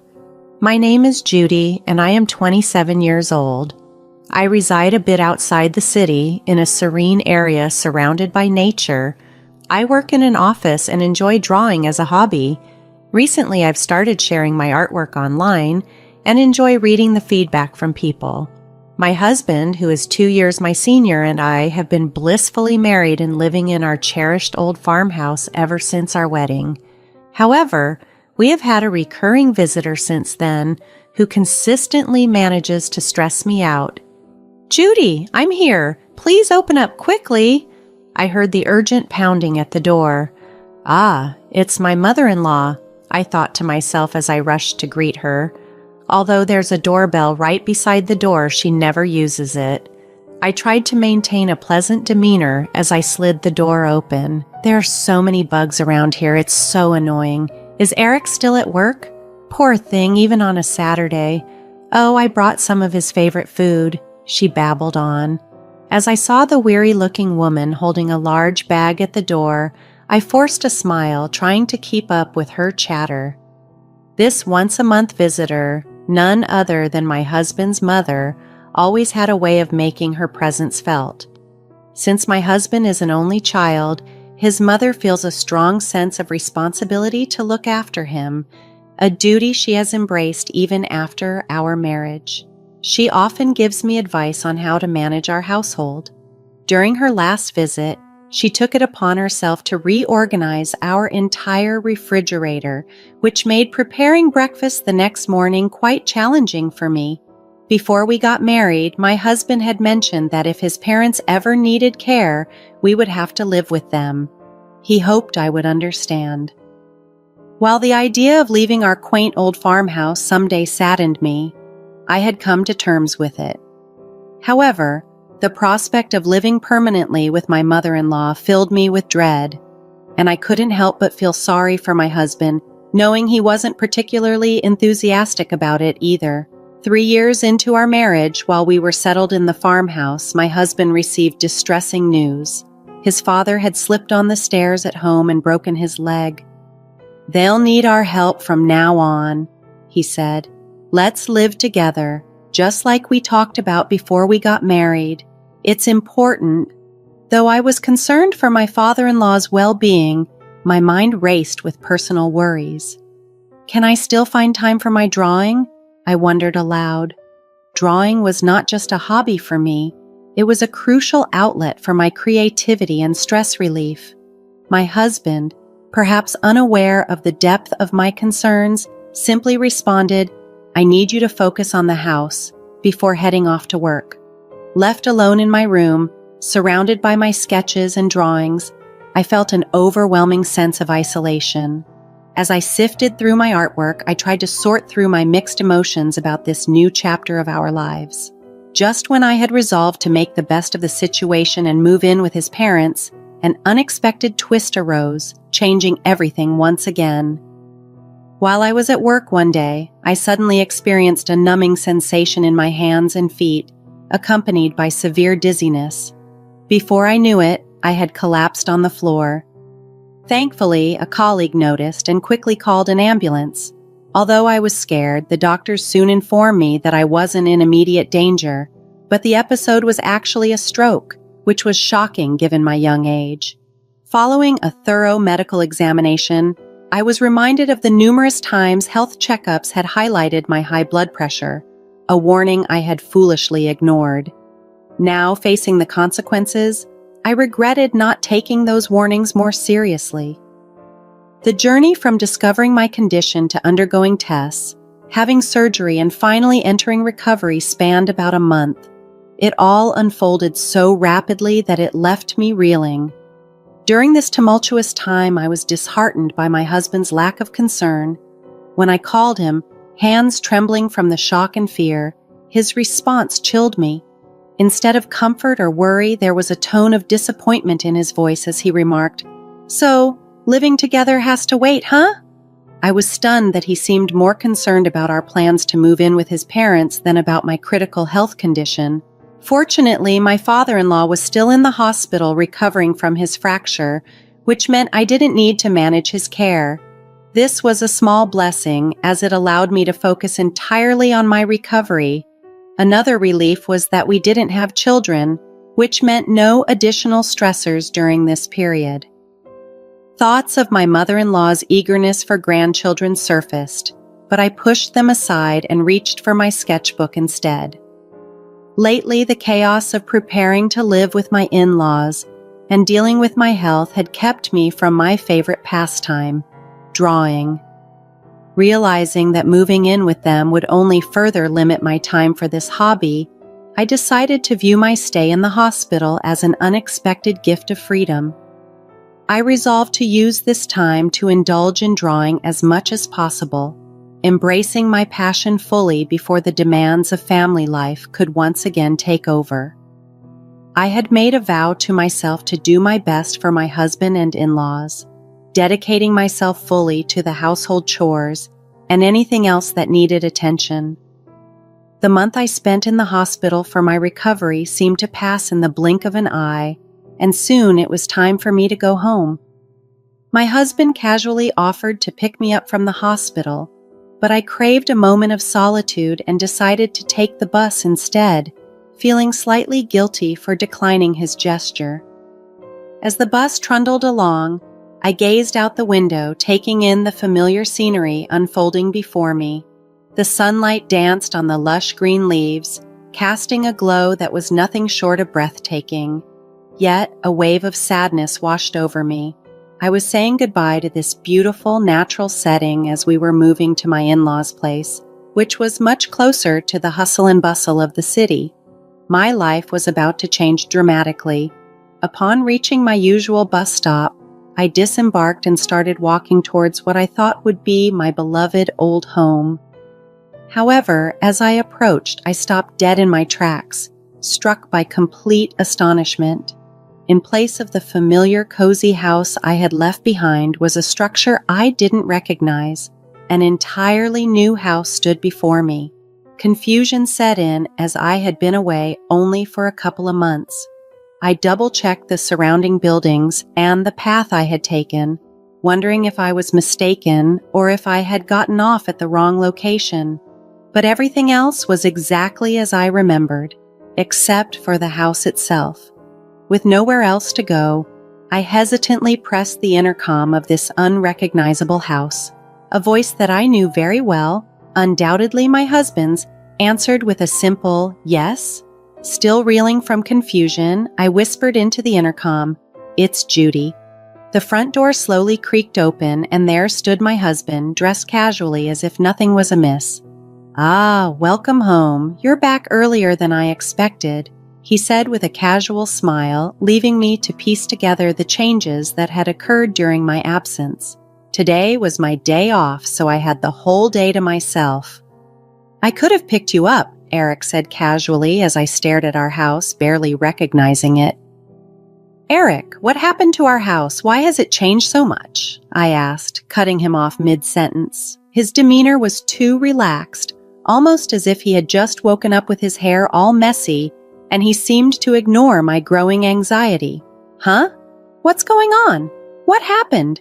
he muttered, not directly addressing my questions. Just then, laughter echoed from inside the house. Unable to contain my disbelief, I pushed past my husband and headed straight to the living room. As I opened the unfamiliar door, I was met with the sight of my mother-in-law sprawled on the couch, laughing heartily while watching TV. "Why is my mother-in-law here in this house?" I demanded, utterly bewildered. "Judy, welcome back. Hospital stays can be so long, but don't worry, I took care of the house while you were gone." My mother-in-law responded casually, as if nothing was amiss. Her words confused me even more. Took care of the house? Did she just mean doing chores? With a sinking feeling, I pressed her further. "Why has our old house changed so much?" Without any hint of regret, she explained nonchalantly, "Well, since we're all going to live together, I thought it would be more comfortable to remodel it into a duplex." The phrase, "remodeled it into a duplex," echoed over and over in my mind. My mother-in-law had always been one to meddle in our lives, but renovating our house without our consent was beyond what I could have imagined. Weren't we supposed to move into my in-laws' house closer to the city center? Every time she visited our old house, she complained about the bugs and the long walk from the station. So why all these sudden changes now? I stood there, trying to piece together the alterations, not just to our home, but to our lives as well. While switching off the TV with a grin, my mother-in-law suddenly announced, "And there's something else important I have to tell you." The casual flick of the remote was paired with a mischievous smile as she continued, "The remodeling wasn't cheap, you know. And since the title to this house is under your name, Judy, I'm afraid you'll have to handle the payment." Her chuckle filled the room, devoid of any remorse. "Ah, it's $62,000, she gleefully added, her smile broadening as she delivered the news as casually as one would discuss the weather. The figure of $62,000 slammed into me like a physical blow, making my legs tremble and my mind reel. I was speechless, staring at her as she laughed carelessly. At that moment, my husband walked into the living room. Seeing him, I moved towards him, clinging to a sliver of hope that he might support me. I relayed what his mother had just declared, my voice desperate for his understanding, maybe even his defense, but all he offered was a dismissive nod. "Well, that sounds about right. You'll handle it, won't you?" That response stung deeply. It was a pattern. When I had my stroke, he was more concerned about our living arrangements than my well-being. He was a man deeply influenced by his mother, hanging on her every word, no matter how absurd. At that moment, my frustration and unhappiness with my husband reached a breaking point. With resolve surging through me, I made a decisive choice. "I understand now, Eric. I'm going to divorce you and your mother, Marilyn. And no, Marilyn, you can handle the renovation costs on your own," I declared resolutely. With those words, I turned my back on them, intending to exit the room swiftly and close this painful chapter of my life. However, they were not about to let me walk away so easily. "I've been losing interest in you anyway, so it's no big deal," Eric said nonchalantly. "But remember, this house is in your name, Judy. You have a financial responsibility here," he added with a sharp tone.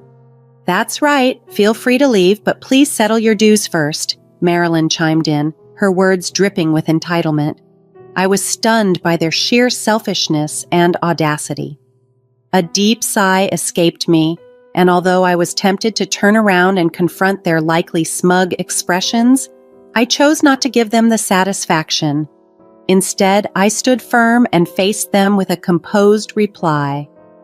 "You keep saying the house is in my name, Eric, but did you forget that the ownership was transferred to you?" I countered, revealing a truth they hadn't expected.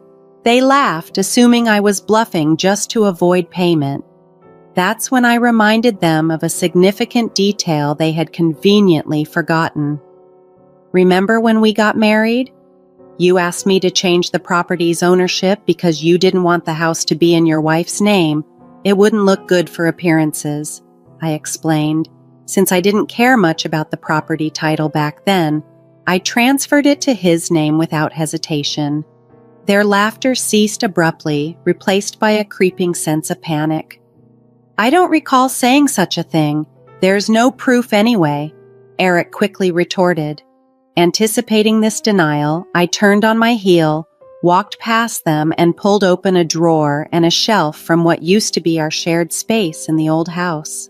"Let's see, it should be right here. Ah, here it is," I announced as I found the document. Pulling out the paperwork that listed the property and house ownership, I presented it to them. When I pointed to the section showing that the ownership was indeed in Eric's name, his face turned ashen.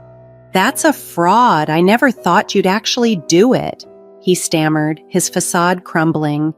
The tables had turned, and the reality of his machinations was now starkly apparent in his stunned expression. "I definitely can't pay such a huge sum of $62,000, Eric exclaimed in disbelief. I was appalled by my husband's reaction. His voice escalated into yelling the moment he realized the financial obligation was his to bear. Given that a reasonable conversation was now out of the question, I declared, "Let's handle this through lawyers from now on. Marilyn, your son seems to be in quite a predicament, so I trust you'll take good care of him."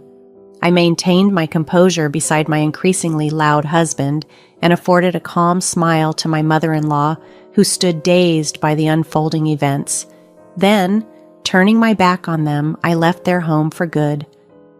Afterward, my husband attempted to reach out several times, but I ignored his calls, opting to manage our communications formally through legal representation. Our strained relationship and ongoing issues with my mother-in-law meant that the divorce proceeded smoothly. As for my husband's accusations that changing the property's ownership was fraudulent, the legal proceedings confirmed it was a mutual decision made at the time of our marriage 3 years earlier.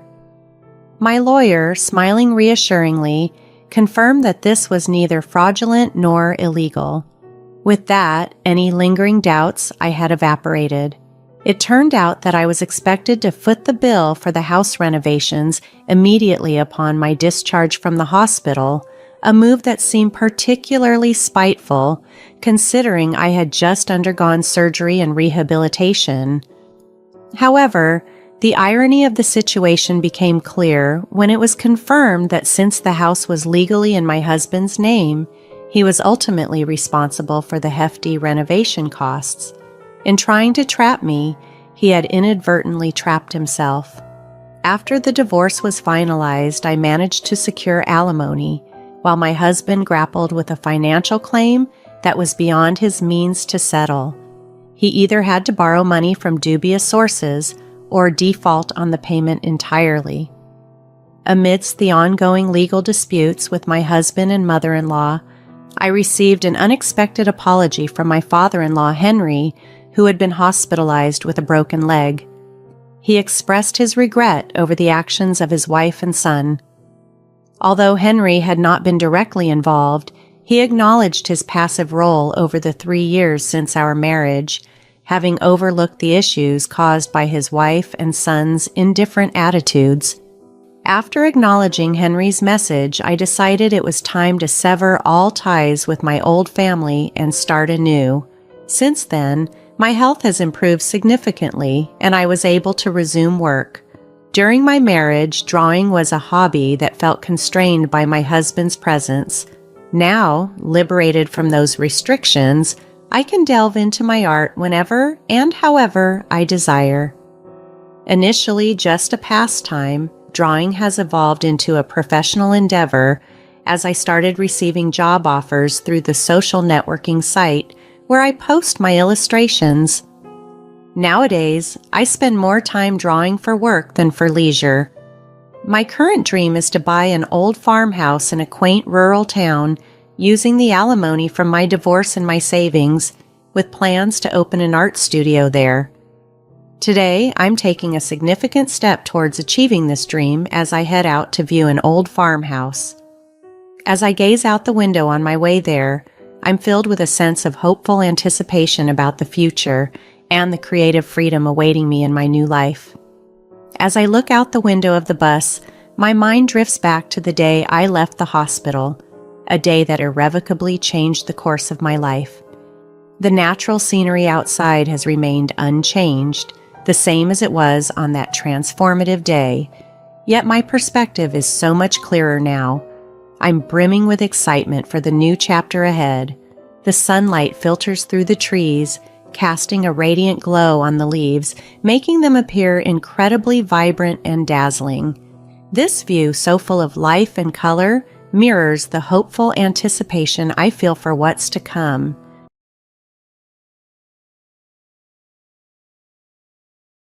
I'm struggling to locate a cherished bracelet of mine, and I suspect that my mother-in-law might have taken it without permission. This isn't the first time. She has a history of borrowing my items without asking. My husband, trying to ease the tension, gently reminds me, "It was a gift from your mother, just try to accept it." It frustrates me that he always takes her side and never defends me, which makes the situation more difficult for me. Then something much worse happened. Someone stole my husband's beloved luxury car, and I know exactly who was behind it. My name is Julie. I'm 30 years old, and up until recently, my life with my husband Richard was blissful. We had just celebrated our first wedding anniversary when our lives took an unexpected turn. Although we both work, I finish my duties early and usually start preparing dinner, waiting for Richard to come home. One evening, Richard arrived with startling news that his mother would be moving in with us indefinitely following the recent passing of his father. She felt lonely and wanted to be closer to us as she aged. "Wait, she's moving in to live with us?" I asked, trying to wrap my head around the sudden change. Richard nodded. "Yes, it's been tough for her alone. She needs to feel safe and connected." Feeling overwhelmed, I responded, "But you should have discussed this with me first. We have our own lives. Can't we think it over?" Despite my plea, Richard simply smiled and shrugged. "It's fine. She just wants to be with us and feel secure. I understand she might feel lonely and scared, but you made this major decision without consulting me. Couldn't you have at least discussed it with me?" "Why should I have to explain everything? She's my mom," he countered. "But that's just it," I replied, feeling the weight of the situation. "She's your mom, not mine. I have to change everything because of this. Why aren't you considering how I feel?" "It's already decided, just deal with it," he responded, shutting down further discussion. I called out to him, trying to reopen the conversation, but he ignored me and walked out of the room, leaving me to stew in my frustration. How could he unilaterally decide that we'd all live together without even discussing it with me? I still had to adapt regardless of my feelings. Richard rarely helps around the house and dismisses the disruption because it's no big deal to him. It's his mother, after all. We've tried to talk about it, but he just shuts down the conversation, insisting that the decision is final. As expected, the following week, his mother, my mother-in-law, showed up at our house as though it had been her home all along. I might not mind the arrangement so much if she were a kinder person, but every encounter with her is strained. She often says hurtful things and treats me poorly, which is why I usually avoid visiting her place unless necessary. Now, suddenly, we were supposed to live together. True to form, my mother-in-law started criticizing me from day one. "Julie, did you know I was coming today? There's trash in the corner," she scolded. "I'm sorry, I was working and didn't have time to clean," I explained. "Excuses? Couldn't you have cleaned up after work?" "But then I wouldn't have had time to make dinner." "Oh, come on, stop arguing back. How do you even manage being Richard's wife? Be more efficient." I stuttered an apology, only 13 minutes into her stay in our home, feeling more overwhelmed than ever. And just like that, my worries about living with my mother-in-law deepened. Ever since she moved in, her controlling behavior escalated, constantly stressing me out. Then one day, something unusual happened. I returned from work to find her greeting me with an uncharacteristically warm smile. "Welcome home," she beamed, which was odd for her. As I hung up my coat, a glint of something shiny caught my eye. It was around her neck. "Wait, is that my necklace?" It looked identical to mine. Unease washed over me as I rushed to my bedroom to check my jewelry box. My fears were confirmed. I confronted her in the living room where she sat nonchalantly. "That necklace, it's mine, isn't it?" I asked, barely containing my frustration. She smirked. "Oh, you finally noticed? It looks good on me, doesn't it?" Her shameless reply stunned me. "What are you talking about? Please stop using my things without asking. It's not okay," I protested. "What's the big deal? It's not like it's going to disappear or anything. Stop complaining and get dinner ready. Richard will be home soon." She dismissed me. As I prepared dinner, she continued to meddle, increasing my stress.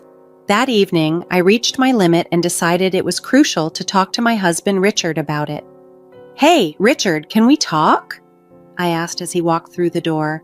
"What's on your mind?" he inquired casually. "Today, I found your mother wearing my necklace. She never asked for my permission," I explained, trying to keep my voice steady. Oh, so you're saying she went into my room, opened my jewelry box, and just took it? Isn't that a bit of an exaggeration? Richard's skepticism was immediate. How am I exaggerating? This is exactly what happened, I responded, my frustration growing. Come on, I'm sure Mom didn't mean any harm. He tried to downplay the situation. I felt a surge of anger at his automatic defense of her. Struggling to remain composed, I continued to explain the situation, hoping to make him understand. So you're saying it's okay for her to just walk into my room and take my things without asking? A normal person would at least say sorry, I pointed out to Richard, frustration building up. Well, Mom probably just saw something she liked and grabbed it, but that's not really the issue here, Richard. You need to speak with her about respecting my space, I insisted. What? Telling her off won't change anything, he responded dismissively. But you're her son. She might listen to you. You need to handle this, I pressed, hoping he would understand the gravity of the situation. Okay, fine. I'll talk to her, he finally conceded, albeit reluctantly. However, despite his promise, Richard seemed to have forgotten the entire conversation by the next morning.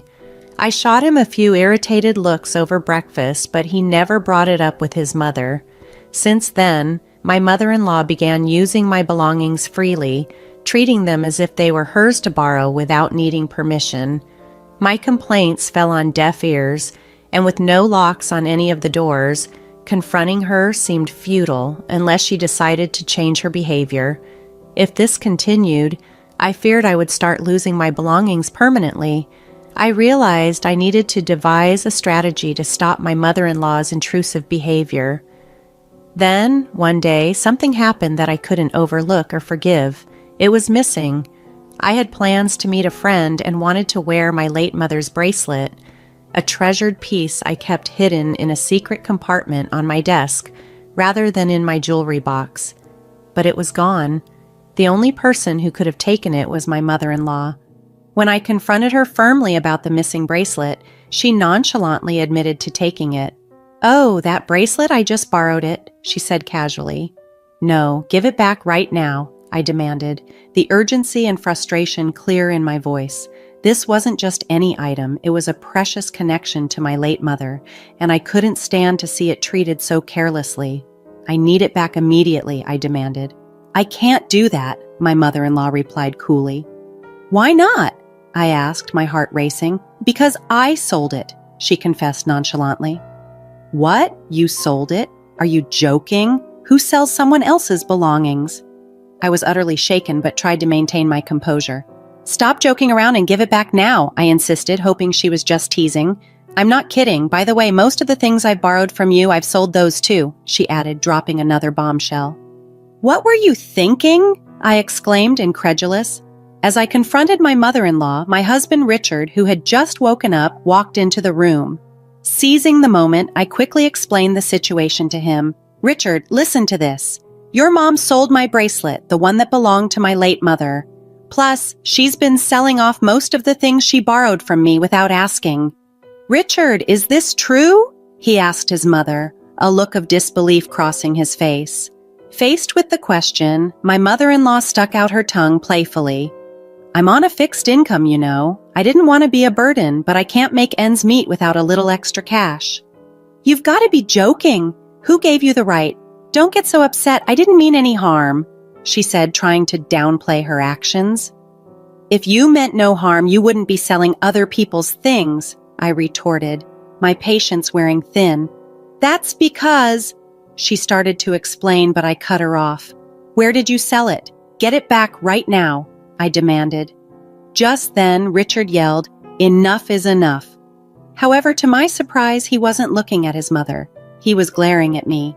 Confused and hurt, I asked, "Why are you yelling at me, Richard? Your mom took my bracelet without asking." "Be quiet. I did it for Mom. Stop complaining," he shot back. "For Mom?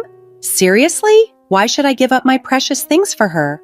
I asked, my voice rising in frustration. "Because it makes Mom happy. She's your mother-in-law. Show some respect and just do as you're told," Richard responded, siding with his mother. I was dumbfounded and deeply hurt. How could my husband not see the unfairness of the situation? How could he expect me to simply comply and sacrifice my precious belongings for his mother's happiness? The whole ordeal was becoming unbearable. I couldn't endure it any longer. Neither his mother stealing from me nor Richard consistently siding with her. I was at my breaking point, driven by escalating anger. "That's it! If you won't take this seriously, then maybe we should just get a divorce," I shouted, my voice thick with emotion. "Stop joking about divorce," Richard retorted, clearly not taking me seriously. "I'm not joking, Richard. I'm dead serious," I replied, my determination clear.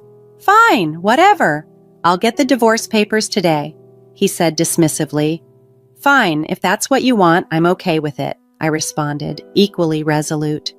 As we argued, I caught a glimpse of a satisfied smirk on his mother's face. It dawned on me that she never liked me. Perhaps her real aim was to drive me away, securing the house for herself and her son. That night, Richard returned home with the divorce papers already filled out. After signing them, I began packing my belongings. I decided to wait for the right moment to leave. The next day, during my work break, I noticed multiple missed calls from my sister Megan, who lived nearby. Concerned, I called her back immediately. "Wait, Megan, is that true?" I asked, alarmed by her news. "It is, no doubt about it. It's not common around here, but it's true. I took a photo, so I'll send it to you. Make sure to check it on your end," she informed me urgently. "Okay, got it," I replied, ending the call. After hanging up, Megan sent the photo, providing undeniable evidence that could potentially expose my mother-in-law's deceitful behavior. That evening, as I was calmly preparing dinner, Richard rushed into the kitchen, his expression fraught with worry. "Julie, this is serious. My prized car, is gone." "Wow, that's serious, but why aren't you more worried?" he questioned, his tone accusatory. "You know how much that car means to me. I've been dreaming of it since I was single, and I finally bought it last year, remember?" "Exactly, so be more concerned. We're still paying off the loan for it. Where could it have gone?" he pressed, panic rising in his voice. "Please don't tell me, Julie, did you take it?" he asked suddenly, suspicion in his eyes. "Of course not, Richard. I have my car," I replied, frustrated by the accusation and the turmoil swirling around us. I knew that Richard would be furious if I had taken his car, but then I glanced at my mother-in-law, who quickly looked away. This small action confirmed my suspicions. "Richard, I think your mom knows something about this," I said cautiously. "Why would my mom know anything about it?" Richard responded, confused. I addressed my mother-in-law directly, noticing how her face had turned pale. "What are you talking about, Julie? How is my mom involved?" Richard asked, trying to make sense of the situation. "Well, I got a call from Megan today. She was out shopping and saw your mom driving your car," I explained. "That car is pretty unique, being a foreign model and blue.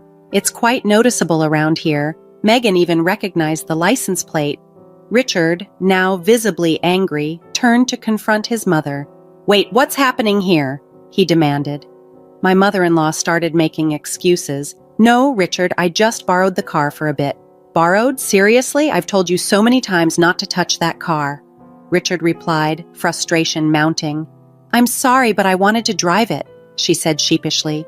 "What on earth did you do with the car then? Did you leave it somewhere?" Richard pressed, trying to understand the full extent of the situation. "No, not exactly, but I did leave the keys in the ignition. Someone from the neighborhood might have taken it," she admitted, seeming nervous. "Stolen? Seriously?" Richard was incredulous. "I swear I drove the car all the way home. I'm not lying," she insisted.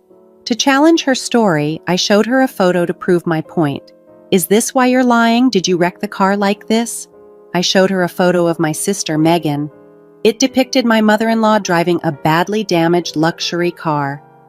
"Megan sent this just in case you took Richard's car and wrecked it so badly that you couldn't drive it back, didn't you?" "No, that's not what happened," she stammered, cornered by the evidence. "Where's the car now?" Richard demanded, his patience wearing thin. As we discussed the mysterious disappearance of the car, Richard's patience rapidly unraveled. And if someone stole it from the neighborhood, wouldn't someone have noticed? He argued. Beside me, Richard trembled with rage, his voice escalating as he confronted his mother with an intense stare. Are you serious? You wrecked my car, and then what? You just give it back now? Calm down, Richard, his mother tried to soothe him. How can I stay calm? You're paying for the repairs, Richard snapped back, but his mother dropped another bombshell. That's impossible. I've already sold the car. Sold it? That's not possible. The car's in my name, Richard exclaimed, disbelief coursing through his words. I found a dealer who said they'd buy any car. They told me I could even sell it on behalf of someone else, so I sold it for $5,500, she confessed nervously. Richard was aghast. The luxury car he had cherished, which could easily fetch hundreds of thousands even in a quick sale, had been sold for a mere fraction of its value. His mother had been duped by some shady dealer who took advantage of her ignorance about the car's true worth. When Richard grasped the full extent of what had happened, his fury knew no bounds. He yelled at his mother like never before. You've got to be kidding me. Do you realize how much that car meant to me? I'm sorry, Richard. I'll give you back the $5,500, so please forgive me, his mother pleaded, her voice laced with regret. $5,500 isn't even close to enough. Get out, Richard commanded, his voice stern and unyielding as he forcibly ushered his mother out and locked the door. Turning to me, his demeanor shifted to one of defeat. I never thought Mom could cause so much trouble. I'm sorry for not supporting you earlier, he admitted. Finally, you understand. Don't worry, now that she's gone, I'm over it. Let's move forward happily together, I responded, trying to find some solace in the resolution. No, we won't, I declared firmly. I want a divorce. Instantly, Richard's face turned pale, and he clung to me, bewildered. Wait a second, I already kicked Mom out. Why divorce now? Don't you understand? His voice was a mix of desperation and confusion, failing to grasp why ejecting his mother from our home hadn't mended the deeper fractures in our relationship. I reached my breaking point, Richard. This divorce decision isn't up for discussion anymore. I'm done trying to repair this relationship. Too many times you've sided with your mom over me, and it's simply not fair. You're being overly harsh, Richard countered, clearly taken aback by my firm resolve. That's ironic coming from you, I shot back. When I needed your support, you did nothing. It's as if you cared more about your mother's comfort than our marriage.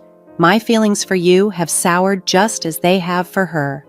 Julie, please calm down and rethink this, Richard implored, his voice laced with desperation. This entire situation stems from your choice to prioritize her over us. Remember that. I'll never forgive you for it. And regarding the car, what happened to it was deserved. You brought this upon yourself, I asserted, my anger palpable. You believe that? Fine. I hope you find the mortgage and car payments overwhelming. You've earned every bit of hardship that comes your way, I declared, cutting through any further excuses he might have had. Leaving him to absorb the weight of my words, I grabbed my bags, already packed and ready. I made my way to City Hall to file for a divorce, severing our ties permanently by deleting all his contact information. Later, I confronted my mother-in-law to demand compensation for selling my belongings without consent. She reluctantly agreed, now burdened with her financial obligations to Richard. Richard was left to manage the repercussions alone, bogged down by loans and a lifestyle drastically different from before. No more therapeutic drives, just days filled with regret. I moved to an apartment near my job, embracing the tranquility and independence of a single life. With my newfound financial freedom, life seemed much more serene.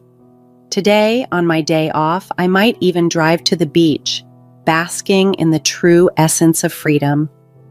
I'm fully committed to making the most of this new chapter in my life,